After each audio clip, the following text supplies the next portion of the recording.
There's so many of these extreme type of people that are protesting. And I say to them, and again, so we have an expression, we have a t-shirt that says, some people hug trees, we plant trees.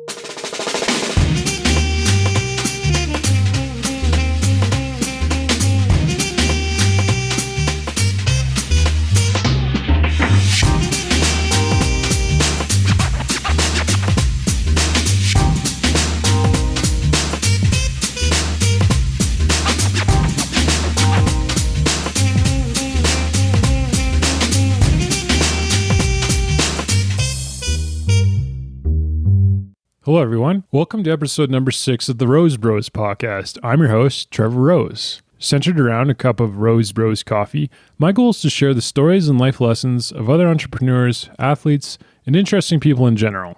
Today, we are joined by Matt Hill, CEO and founder of One Tree Planted, a non-for-profit organization whose mission is to make it simple for anyone to help the environment by planting trees. Since starting in 2014, One Tree Planted has grown to a company with over $5 million in annual revenue, an employee count in the double digits, and are targeting to plant over 10 million trees this year on behalf of companies and individuals around the world. With projects based in almost every continent, One Tree Planted has become a valuable supplier of capital and job creation in many poorer nations, while at the same time contributing back to the environment in a meaningful way. By accepting funding from everyone from individuals all the way up to major corporations, One Tree Planted has become a sustainable, nonprofit organization which supports the environment and doesn't rely on government handouts. In short, it is a market-driven solution that aims to solve the environmental problem of worldwide deforestation and the accompanying problems that go along with that, such as habitat loss and species extinction. Matt and I talked about a lot of great topics in this episode, including supporting local and international economies, reforestation investment, becoming your own boss, the evolution of green technology, celebrity donors, and a lot more.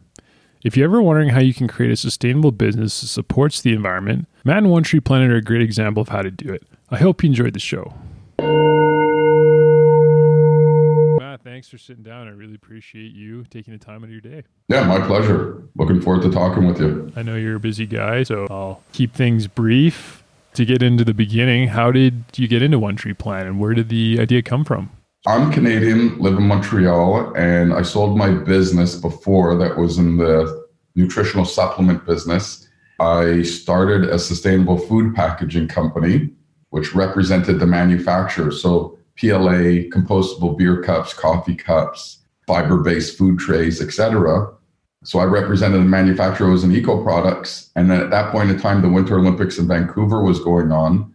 I managed to get pretty much all of the Olympics in Vancouver because they had a mandate to be compostable and green. Yeah. So then the manufacturer asked me to run Canada for them. So I did.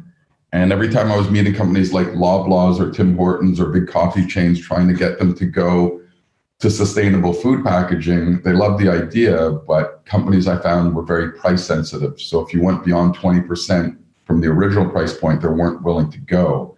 So for example, a coffee cup is 4 cents, but if it was a compostable coffee cup, it would be 6 cents. And they go, what? That's 50% more. There's no way we're going to pay 50% more. And I would always say, it's not 50% more, it's 2 cents more. And you paint the picture that way, and they're like, oh, yeah. But at the end of the day, when you're buying $5 million of a particular SKU and asking to go to 7.5 million, especially in the grocery industry and stuff where it's very price competitive, they would say, I wish we could, and we wish we could do more. So I'd always tell companies, you can plant trees. People don't realize how important trees are to the environment in terms of cleaning the air, cleaning water, helping with biodiversity, creation of jobs, carbon sequestration. So Loblaws actually said, Matt, that's a great idea. You should start that charity and we'll be your first customer. And I know there's a lot of people out there in businesses that would love to help the environment, but they just don't know what or how to go about it. And if you do search, what I found was when you found those websites, they were overly complicated, too technical, or the sites were very dated. So if you could kind of keep really simple and understandable the basics, people would give more and make it more inspiring. Because I found also a lot of organizations were out there were preaching the gloom and doom. And if you don't donate $5 today, the world's going to end tomorrow, and I don't think that works. We grew a lot by making simple, pretty pictures and then storytelling in terms of when you donate $5, it's not just planting a tree. Here's all the impact behind it in terms of you're helping with the spotted owl here in California, or you're creating jobs here in Rwanda, bringing people from extreme poverty into low income. It's been a fantastic journey so far. Interesting. Originally, you're from Montreal then? Grew up in Ottawa, but moved to Montreal when I was 16. But I worked in the States for a bunch of years, and then I moved back. You've been in business for a while. You started your career in the finance industry. I was just having a look at your profile here. How did that evolution come to be from college to the finance? My undergrad was in poli-sci, so I wanted to do my master's in environmental policy back in 99. My cousin works for the UNEP, and he's like, don't do it. It's tough. There's no job. So 20 years ago, the environment was not the big topic, but I took so many interesting environmental classes in my undergrad. So I ended up doing an MBA in sports management and marketing. And I worked in the NFL for a period of time. And then I moved out to California to work for the Chargers. And then I ended up getting hired by Merrill Lynch because, they manage a lot of professional athletes and everything. And they were looking for a young guy with an MBA. So I did that. And then the West Coast is not suited for me. So I decided to move back to the East Coast. So I worked in finance for a bunch of years. And then when I came back, I was going to work in banking, and I decided to start my own business, which was nutritional supplements and smoothies. So I opened up a bunch of stores in Montreal because living in San Diego, everybody was getting wheatgrass shots and the smoothies and everything. And I came back to Montreal, and that didn't exist at all. I mean, I think what's the big chain in Alberta that you guys have there? That's the big one, Jugo Juice. Yeah, Jugo Juice. Yeah, exactly. I mean, they were really the the only one at that particular time. And there wasn't really many of them in Montreal. Because who wants a smoothie when it's like minus 30, right? We did half nutritional supplements and half smoothies. So there was a balance. So I did that. We raised a bunch of money. It was great. And then when I sold that business, I got into the sustainable food packaging. And I grew that into the largest provider in Canada. And then the manufacturers got bought, and the corporate culture changed a lot. So I decided to take my payout and start this charity that allows people and companies to find these great organizations around the world that are making an impact. And often they go overlooked. Like, you can't find these small little organizations in Haiti or Rwanda or Kenya or Indonesia, but they've been doing great work for 30 years. For whatever reason, people are finding our website and they read about the story. We simplify it. We get donations, the bucket fills up, and then we send them to those organizations direct to the ground. That really make sure there's two things I look at. One, that it's going straight to the source and not getting diluted. And the second part is there's additionality. So if that organization is planting 100,000 trees per year, give them a donation of 20,000, that they're planting an additional 20,000, it's not going to other expenses. Or if it does, that they're getting better tree survival rate and the money's going towards better maintenance or site prep. So we really look at that.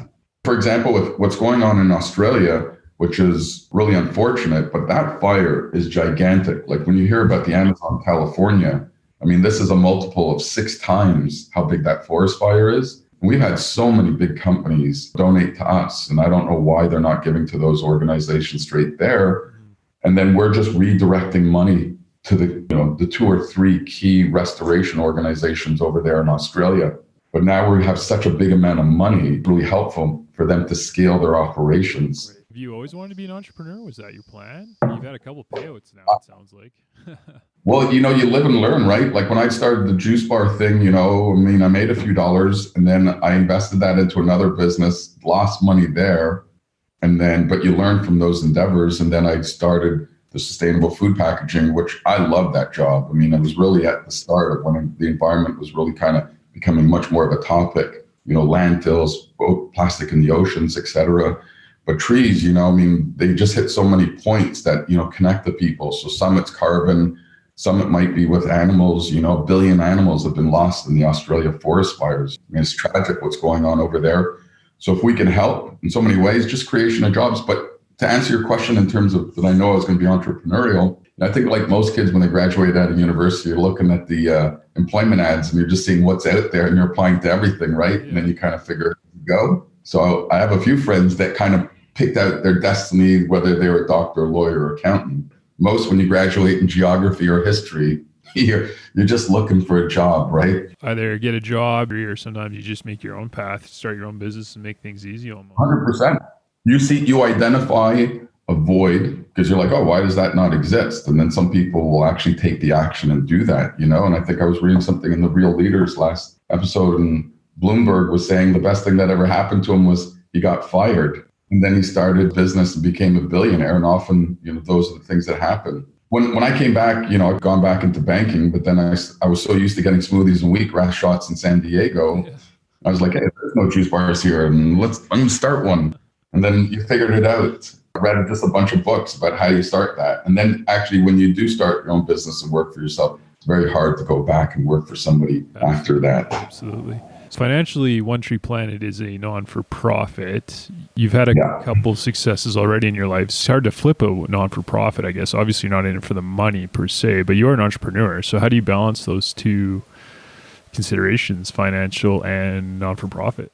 Well, I think it's a misconception when people hear nonprofit and charity. I mean, at the end of the day, I still have to pay myself a salary. Yep. And there's a great TED talk that says, look, if you're an MBA from Stanford and the going rate for you working is $400,000, people expect you when you work for a charity to work for free or like minimal, but you still have kids and payments and everything like that. So you still have to pay yourself a salary. And then I still have to spend money on marketing. I still have an office. This person, I think, he's millions and millions of dollars, but he was spending money. And I can't remember what his ratio was, but I believe if you're a charity and you're maintaining that 80-20 ratio, that's the critical part. So when somebody donates $1, it comes up a lot. How much is going to the cause?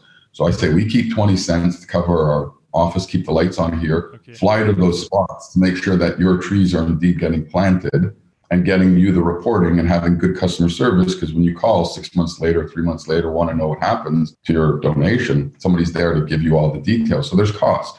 So this year that just passed 2019, we did $5.3 million and our total expenses were 17% of that. So it means 83 cents of every dollar is going to these amazing organizations around the world. What so was top line revenue? 5.3 million. Wow. 20% goes to paying yourself and then 80% payout. Yeah. So for example, if you're a nonprofit charity being entrepreneurial, let's just say, my intention is not an exit strategy to sell the business and make millions. No, not at all. Yeah. I love everybody here. There's 20 people that work here in the office with me. Love their job, coming into work every day. It's different, it's challenging, and we're helping so many great organizations around the world. They're not doing it for the money, but they still have their rent or mortgage to pay. I think if somebody looked at the financials and said, hey, this person's paying themselves. Like, did you know the NFL is a charity, 501c3? And the guy who runs that, and he makes $1 million a month to run the NFL. How does that? So that doesn't seem right in a way, but anyways. Me either. And there's some great organizations out there that have that cachet name. So whenever there's a huge crisis going on, everybody gives them the money. And you look at how much they make, and they're like $1.5 million, has a chauffeur, drives a Rolls Royce. That's an abuse that I find. And I think, these great organizations that are out there, somebody who made gazillions of dollars at Goldman Sachs or whatever and doesn't need to work anymore and make money, but still wants to be challenged and wants to help the planet or whatever cause it might be, could pay himself $1 a year and is running it, versus somebody comes in and says, making ridiculous money. So I think it's all got to be in relation and fair and makes sense. Because who needs to make $12 million a year, right? Well, I don't know. I mean, as a business owner and entrepreneur, there's nothing wrong with making money, and if you can support the planet at the same time, all the better. But it seems sometimes those things get abused. Yeah, 100%. If I'm a donor and I know that guy's paying himself $1 million, I'm much more unlikely to give to there versus these grassroots charities, and there's so many of them out there that are doing phenomenal work. But you don't hear about them, and you really have to dig and find them, versus everybody just looks at those crazy big established organizations that have been there forever. Somebody's making $75,000, I've heard, and they're coming in and they got their feet on the table and doing nothing all day. Like, we're just trying to be a lean machine, making sure these dollars are having the most powerful impact and efficient. And I think the transparency is so important because, a lot of times you give to a charity and then you get the receipt and says, thanks a lot. But then you never know, how was that $10 I donated used? And what was it, right? With us, it's tangible, right? You give $10 to us and you decide to plant 10 trees in British Columbia to help with the forest fires up in Williams Lake or whatever. And it's helping bringing back biodiversity, caribou and moose, displaced raccoons. As owner of a non-for-profit company that plants trees, and you're indirectly or directly responsible for planting millions of trees, I'm guessing you don't have trouble getting a Christmas tree at Christmas. Yeah, it's funny, not this Christmas, but last Christmas was the first time I actually cut down a tree with my kids for the experience, buying it wrapped. But they're tree farms, and obviously they grow X amount and X amount are cut down, and they're doing planting for every that are cut down, and it's a sustainable business, which is great. But I kind of felt a little bit guilty planting so many trees and actually doing it. My kids had a fun experience. And look, I drive an SUV. I have kids. I have snowboards. I have bikes. I go up to the country on the weekend. I deal with the outdoors, right? Driving a little Prius is not practical for me. So I don't expect people to live in a bubble. And people say, well, you shouldn't be going to Costa Rica to plant trees because you're jumping on a plane and there's carbon emissions happening just from the plane ride. But I look at things as what's the greater impact. If I can go to a spot and inspire 10 people or 100 people and we're going to plant thousands of trees and create a momentum, it's much more important than thinking about that plane ride. Different strokes for different folks. Taking that pragmatic approach is probably missing in a lot of business these days. I had a discussion with a energy columnist last week, and is Terry Edom, and we were discussing kind of this, either you're in the one camp or the other, climate change or industry. So I think it's rare that there's this pragmatic viewpoint from people running businesses these days. I'm not strapping myself to a tree or, doing these protests. I don't want to do the petitions. Really want to create one tree planted. I have a lot of friends that make decent money. They're entrepreneurs or whatever, and they would love to give $1,000 or something because they know they're traveling or driving a big car and would like to get back, but they just don't have the time in the day or even know where to start. So if you make it really simple, create that picture for them saying, hey, when you plant 1,000 trees, you're cleaning the water, you just help this area significantly. And then they get it. And then there's that delight stage. So again, I came from a marketing background that I think it's important for people to come along like, hey, these are the type of trees that are going to be planted in British Columbia. And here's the link to go see a map. They can look at it if they want. So where's the fine line for keeping them in the loop for the next 2 years on that donation? They feel great. Like you say, oh my God, I just planted 100 trees or 1,000 trees and I did this. And they want to share that, right? And I think you want to hear something that's really interesting. So in the United States, $400 billion is given in philanthropy to all these amazing organizations out there. But only 3% of the 400 billion goes to the environment. That I find just crazy. So when you think of all the phenomenal environmental organizations out there, that they're all fighting for that 3% of 400 billion, if you could just increase it by 1% of the 400 billion, that's an extra $4 billion that could be given to all these environmental organizations, and probably so many newer ones that are coming out every year, helping with plastics from the ocean or soil quality or helping with the bee population. I mean, so many. Tree planters have sometimes a bit of a stereotype as a kind of a lazy, transient population. How do you make sure what the money you're giving is being used right? Being Canadian, we all have friends that were tree planters back in the day, definitely. And they're paid on production and, up at 4 a.m. and they're planting, and, the average tree planter will plant 3,000 trees in a day and get paid 10 cents, 15 cents per tree, depending on the type of tree and terrain. So I go out to a lot of site visits and I've been there with them, and it's definitely hard work. The important part is that they're being planted properly and that there's people who are following up, making sure that those trees survive and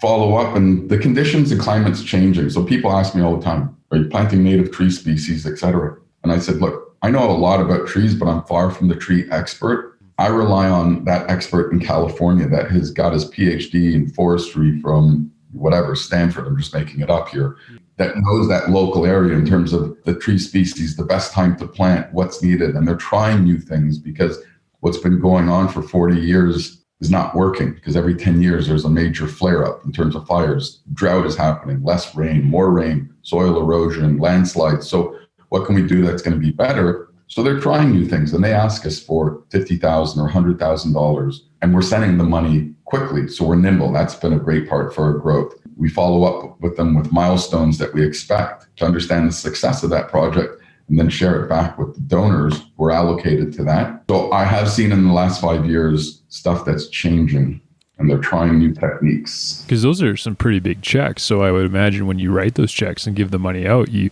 want to make sure those trees are getting planted right. 100%. So we have 4 project managers here, and we're hiring a few more now. Satellite imagery, Google Earth, Planet Labs, Global Forest Watch, so that we can really monitor projects that are going on. Because yes, I would rather travel less if I don't have to, from the footprint itself, from being there. But it's good to meet with the people we're giving money to, get site visits and see the nurseries and understand what's going on there. But then now when we can give to the donors and ourselves, be monitoring these projects all around the world, whether it's Kenya, Indonesia, the Philippines, that we can see. And you can get to 0.5 meter resolution. Super cool to see. And the technology is changing very fast in this space. The ability with Google Earth to be monitoring the carbon in this particular project, even going down to the soil quality, because even the soil is capturing carbon and everything. And when you displace the soil, it's releasing. So when I go to this, I learn every day. Again, like I say, I am far from the expert.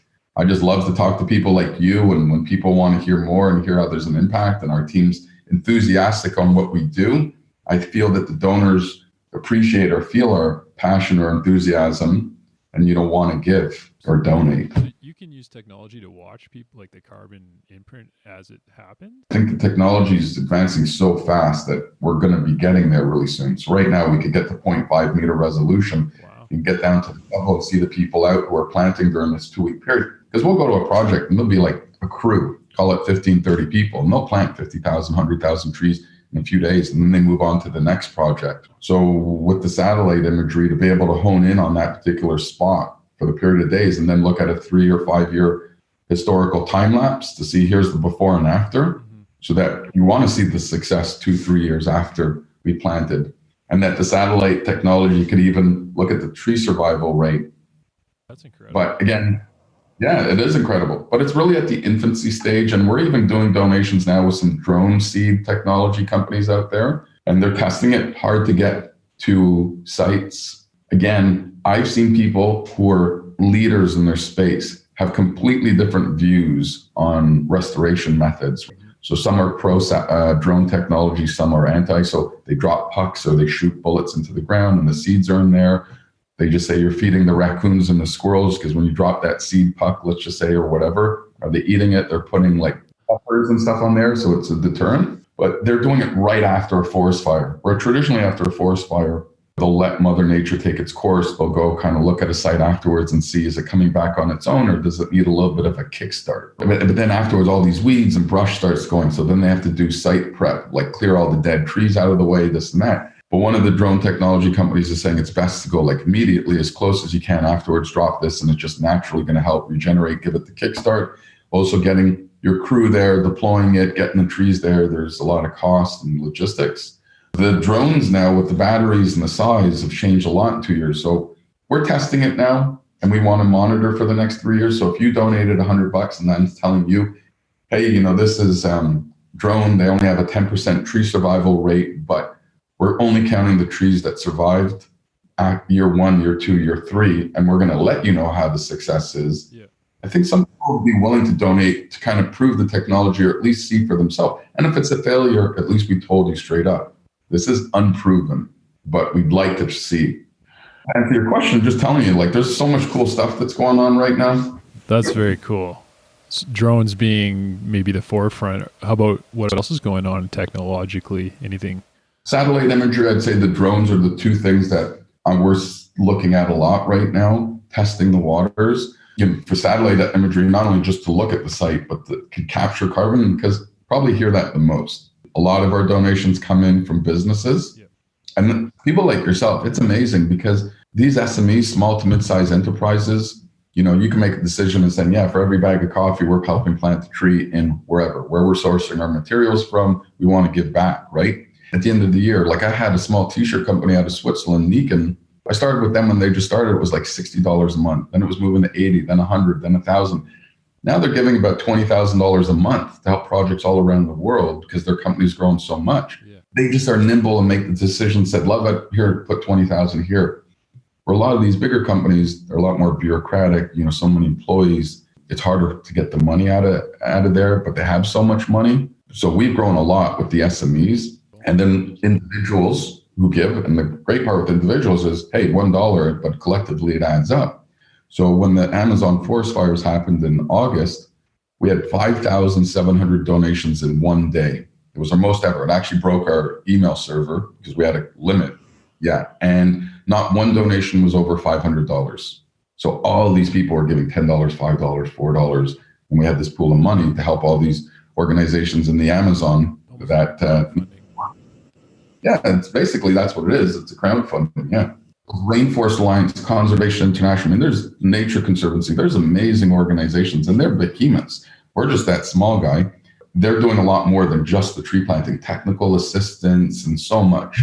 So we just did a partnership with the Rainforest Alliance, and my team was so excited that we had the opportunity to contribute money to one of their projects, and it was specific to help them for purchasing and planting the trees on one of their projects in Indonesia. And they said, we've never done this before. So now we're starting to be able to collaborate with some of these amazing names and organizations that we can give money to. So I think, to me, collaboration efforts are awesome. We can all chip in dollars and help a project and get it done. Of all the areas you guys plant, and are there any specific areas that you feel need reforestation more than others, or is it just a common cause? Yeah, it's a great question. I think they're all amazing organizations and they all have different needs in different areas. But like Haiti, for example, only has 2% of their forest left. So, there's a big need there for what's going on. Where in North America, we have much more funding available from the federal government or the state level or provincial, right? But in Africa, a lot less money available. But so, there's so many factors that go into it. British Columbia plants over 300 million trees a season, and they're one of the best in the world, if not the biggest. So, I'm hiring a master's in forestry. We're just in the midst of hiring her, and I'm sending her to BC in May and to spend 6 weeks there and take these benchmarks and create these protocols for how BC does tree planting, and then apply that to all the other organizations. So when she goes to Indonesia or she goes to Australia, we're like, look, here's what we're doing in BC, and it works, and the trees are stored in a database. There's an auditing process that happens by like a Price Waterhouse. And we want to have this consistent universal point across the board. So BC, whenever I go there, look, it's beautiful. You've been there. The forest fires were huge out there. I went from like no snow to all of a sudden a ton of snow, then which created this too much water. There's just so many factors, and things are getting delayed or postponed or advanced. Because people just think, you give me $10 tomorrow, go out and plant the tree. No, there's a ton of planning that goes into this, a lot of back and forth with the organizations. And then we can grow more trees in the nursery. And BC, to me, has just been a phenomenal partner, has really helped us grow. So, and I'm not saying it's just them. We've grown a lot from a lot of great support from the World Resource Institute in terms of helping us with calls, donors, in terms of explaining how this is having an impact, British Columbia, state level in the forestry. Ontario, they lost their 50 million tree program. There was panic mode. Where are we getting our funding? Things were going to close down. We got a lot of calls from the donors and also the organizations. And then we kind of happened to be in the middle and kind of make things still work. So I think we'll grow a lot there in Ontario with what happened. Then the government came in, helped out the situation, but they're not funding the full cost. So we're kind of helping with some of these additional costs that need to get the projects to happen. So there's no one area you think that needs help more than the others, or maybe top three or anything like that? Well, like the Amazon needs support, but then you got illegal mining, you got the government that has issues that are there, so needs help. But then, is your tree getting planted there? So there's issues there. Australia has huge need and a ton of funding went in there. Their cost model is very different from elsewhere. So there's need in a lot of different places, but then they also have the secondary items that so you have to kind of evaluate the pros and cons on all fronts. Does BC need the money when they're doing so many? No, but there's still help needed there. Rwanda creation of these jobs that we're doing, which is the catalyst for women to get into the workforce. Like, people love the story. It's helping so much there, but is there a greater need there than Haiti or elsewhere?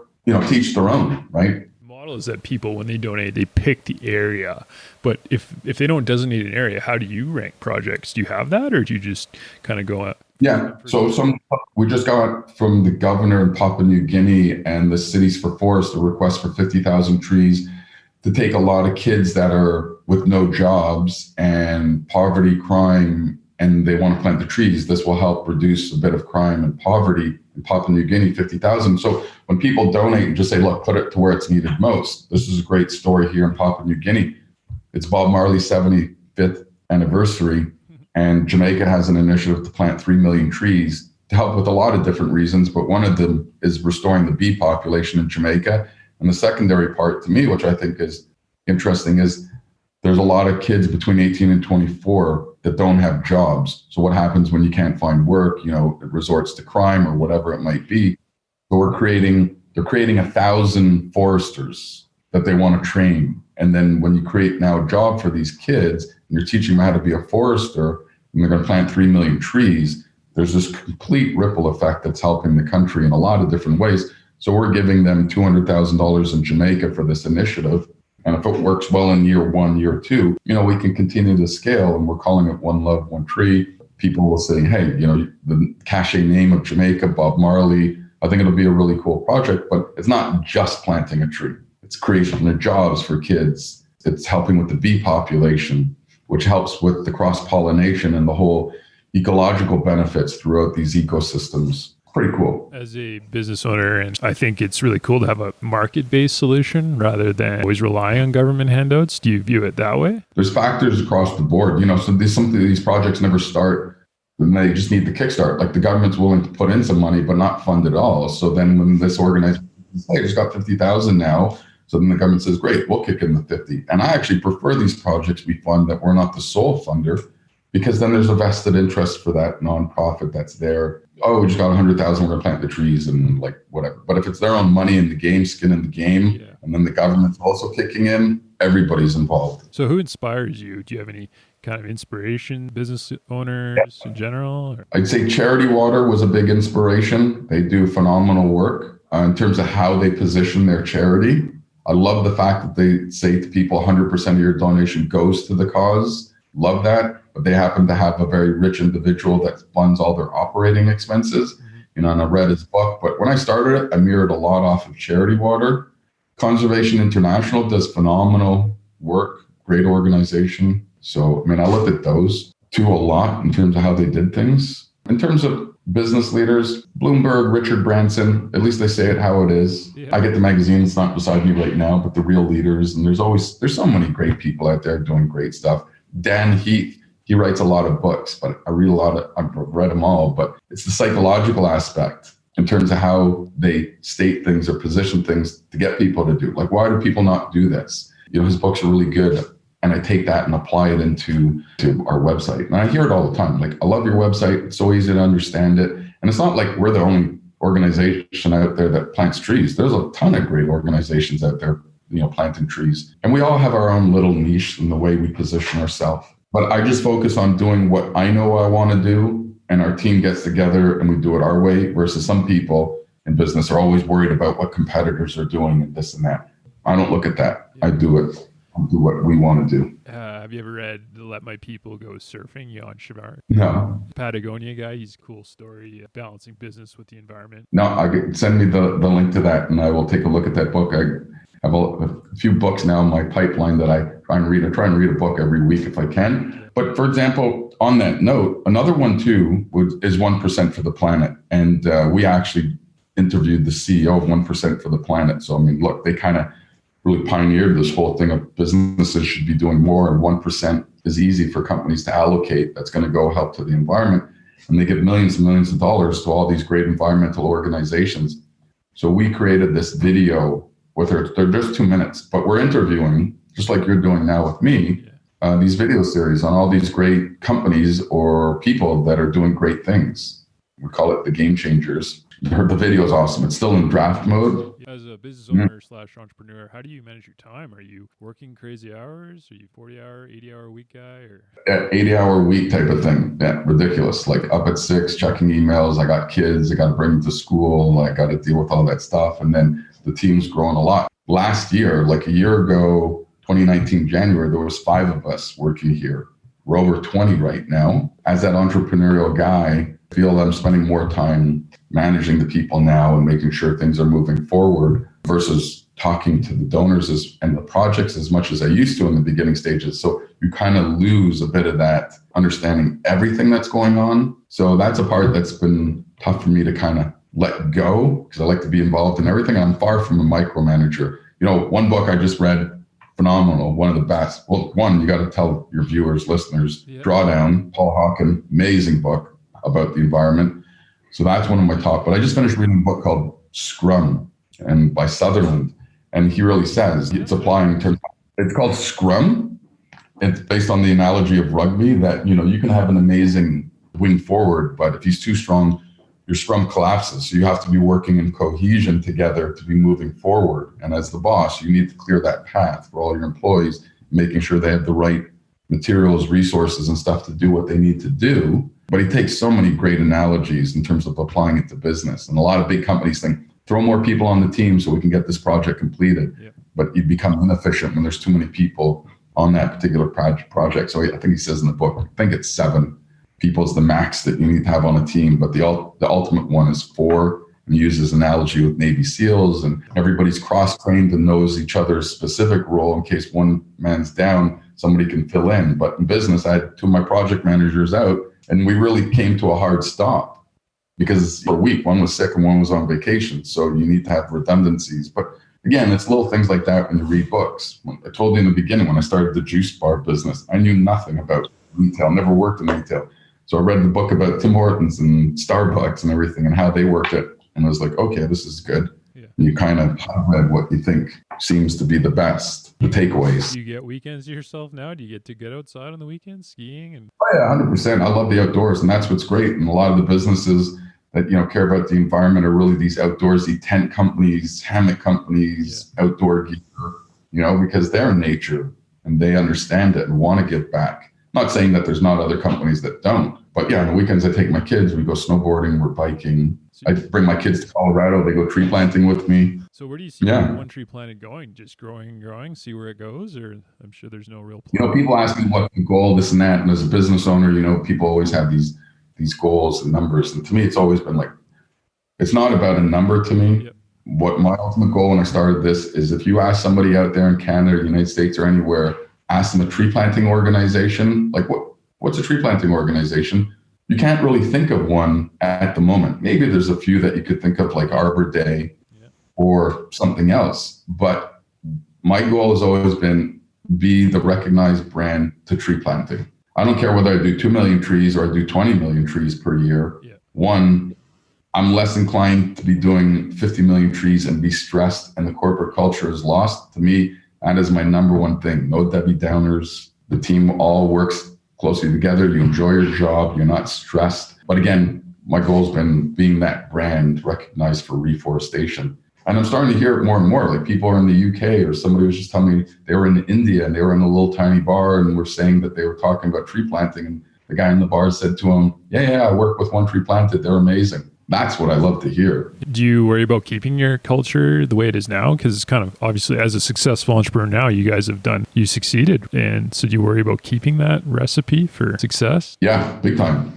I went to Boston last year and the guy was the CEO of Dunkin' Donuts and Blockbuster and all these great organizations. And he wrote a book, I'm trying to remember what it was called. And he was there and Nigel Travis, and it was all about corporate culture. And he says, if you have bad corporate culture, it's almost impossible to unwind out of the business. Yeah. So it's so important in terms of how he did his meetings, and just like he called once a week, did these coffee side chats, and you didn't have to be the VPs of the company. He brought everybody in the mix to just throw out their 2 cents on what they think should be going on in the company. And he really took it all in. Nicest guy, and crazy that this guy ran all these crazy big companies. And then when Blockbuster was creating their online part to counter Netflix, he was saying they opened up another building away from Blockbuster, even though it was the same company, because he didn't want the 2 brands to be intertwined. And he would walk over, he said, to the other building, keep a completely different corporate culture at that new, division. But anyways, a lot of great examples, but corporate culture is so important because if people love what they're doing and everybody gets along in the company, you're just gonna be more effective at your job.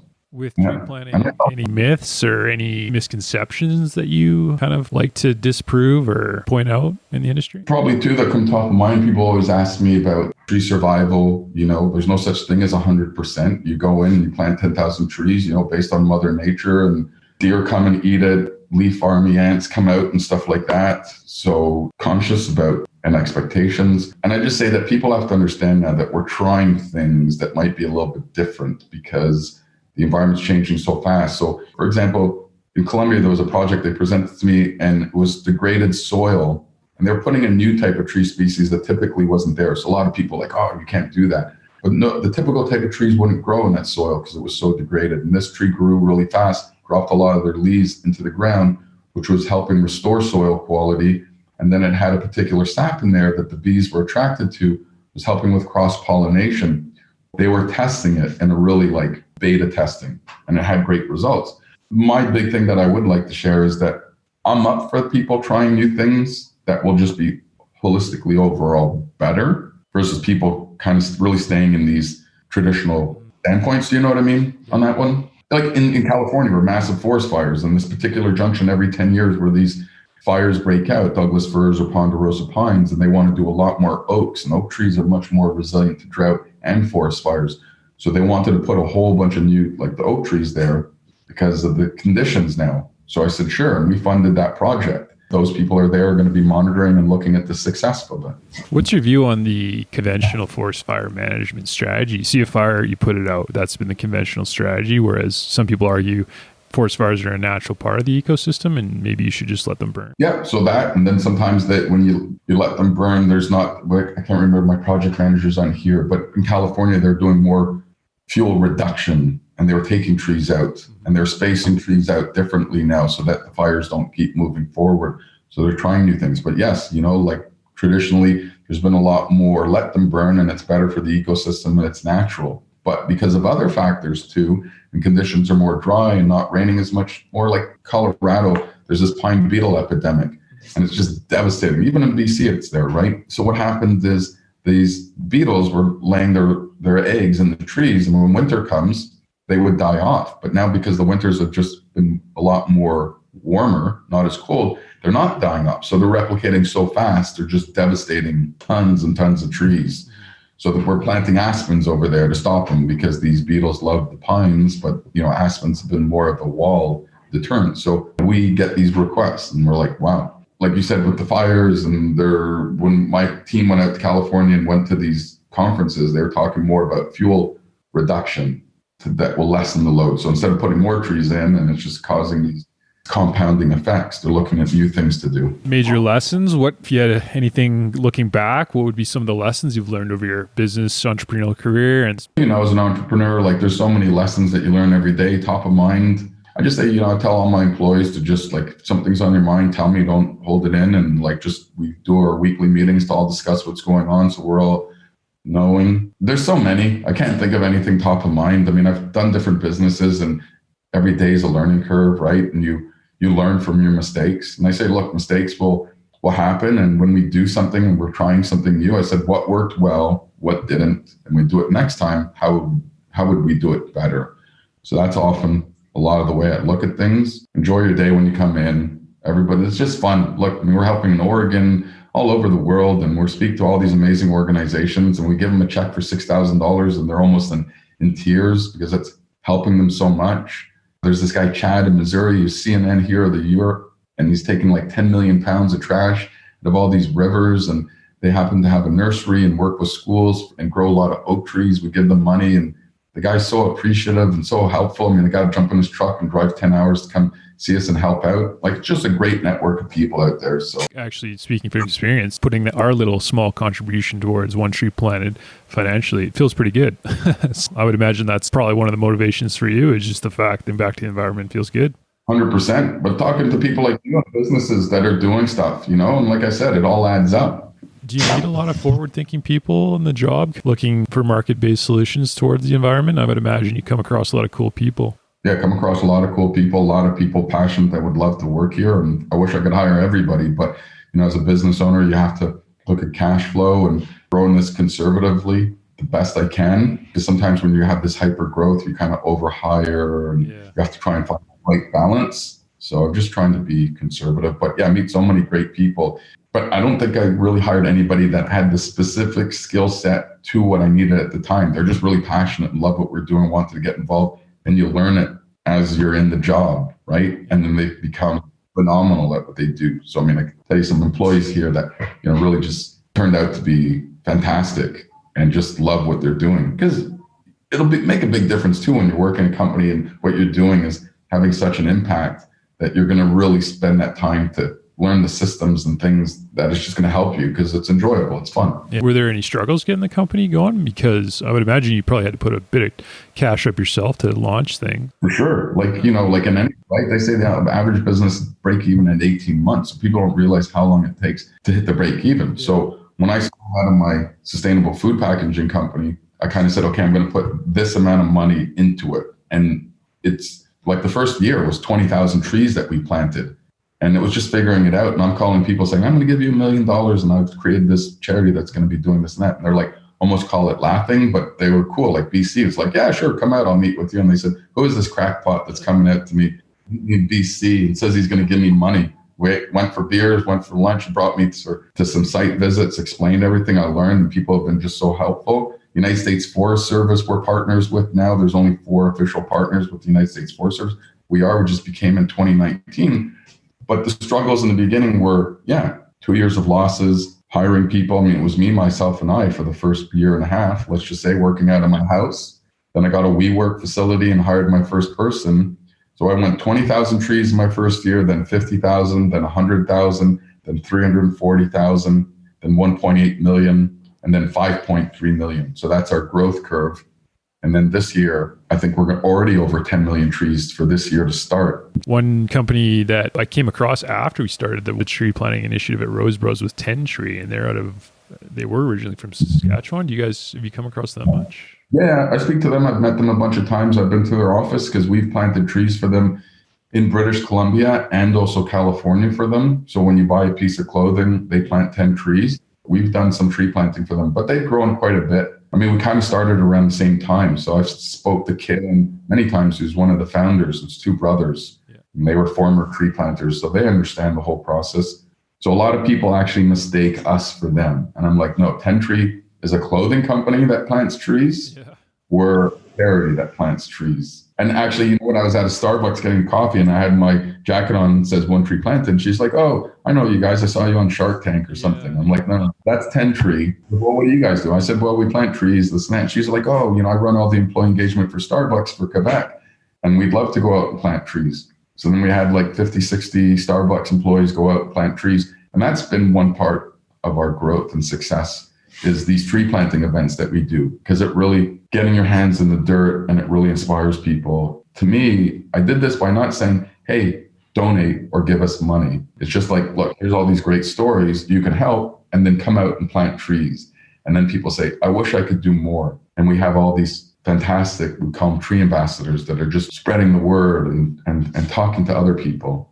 But the tree planting part has really helped us a lot. Do you have one donor, one big fish that contributes most to your funding, or is there just a variety? It's a variety, all across businesses. There's no minimums. Use our logo, and that's what people have liked. One, hey, here's a bunch of projects we call shovel ready. Pick the one that you want to allocate your $100 to, or whatever. Donate when it's convenient for you. Use the logo. I'm not the tree police that's going to chase after you to find out how much coffee you sold at the end of the month or the year. Say, hey, I sold X amount of bags of coffee. Here's my donation. I want it to go to British Columbia. I tell you when it's getting planted, give you the update afterwards. If you want photos, 10 Tree actually, they donated to BC up in 150 Mile House, and they went up to the site and we rolled out the red carpet for them to go do a 2-hour site visit. And the foresters explained to them, here's the trees, here's where your contribution went, here's how it's helping. They said, wow, it was phenomenal. Couldn't stop talking about how interesting it was to go see the site.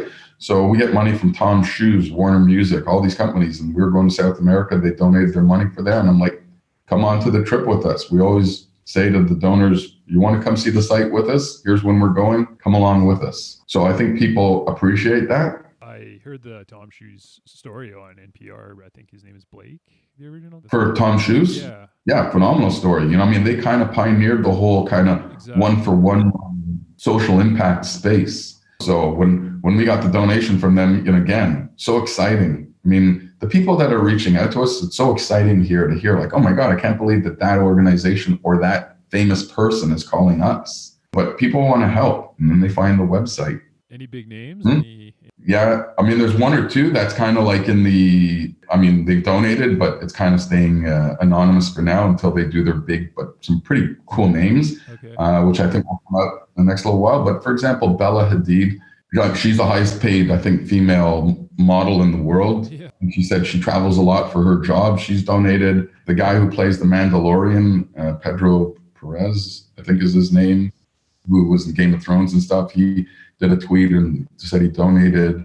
Coldplay for their new album that they launched plants a tree with us. Band 1975. I mean, there's really a lot of famous people who donate to us. I mean, there's a big list, but there's a couple of big ones coming out. And everybody's gearing up to Earth Month in April, you know? As a CEO, you get to meet some of these people. Yeah, like I flew out to a couple of spots in New York. I mean, I just came back yesterday, but I was in New York with Major League Baseball. We help Major League Soccer. We plant for the Montreal Canadiens, for the LA Kings, for the Colorado Avalanche. Do a ton of sport. But yeah, a couple of famous people asked me to fly out to California, New York, meet with them, and we're talking about things and just have such a massive reach and a voice.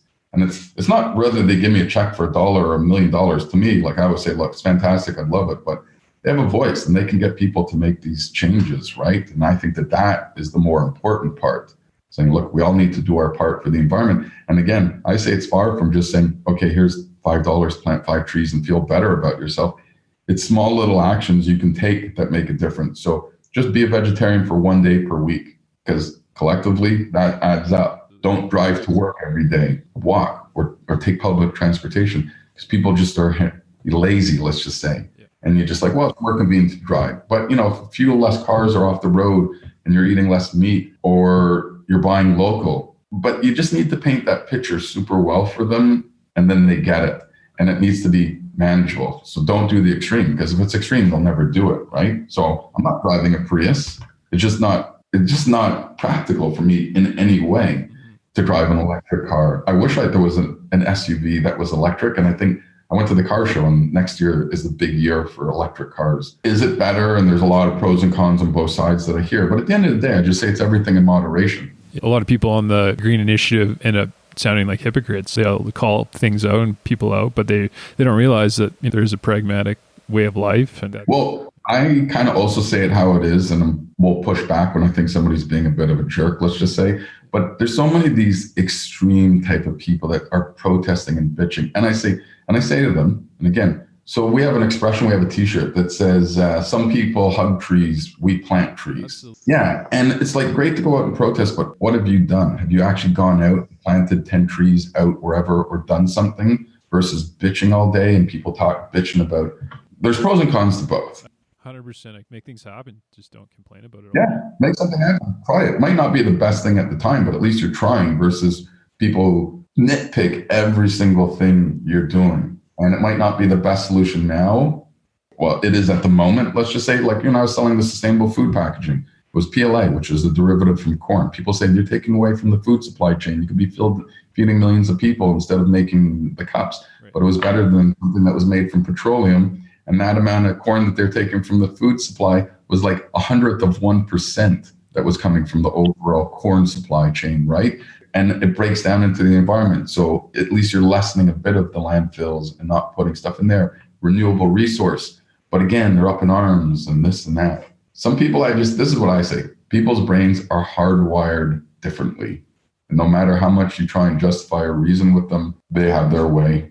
Other people have theirs. Well, I think that's a great place to leave it, man. I really appreciate it. To wrap things up, any advice to other entrepreneurs out there looking to get going? Or start a business and just do it, and better to fail than to always say, oh, I wish I would have done that. I have so many friends and they always talk about it, but they never do it. So I always say people just do it. Go out there and you'll learn from your mistakes. And like, the guy started Sony, and there's so many examples that it was on their 20th business endeavor that they were actually successful. And you fall off the horse, you get back on, right?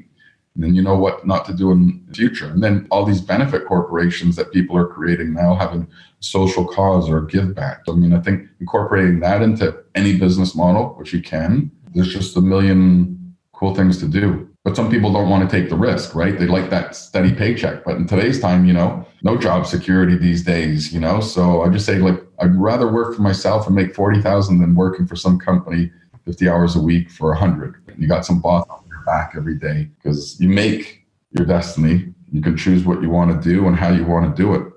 And it's fun, but it takes time. It's not an overnight success. People just don't realize how many years it takes to get to these. Yes, there's these few overnight successes, but they're 1 in a million. It's hard work. Hey everyone, thanks for listening. Hopefully you enjoyed the show.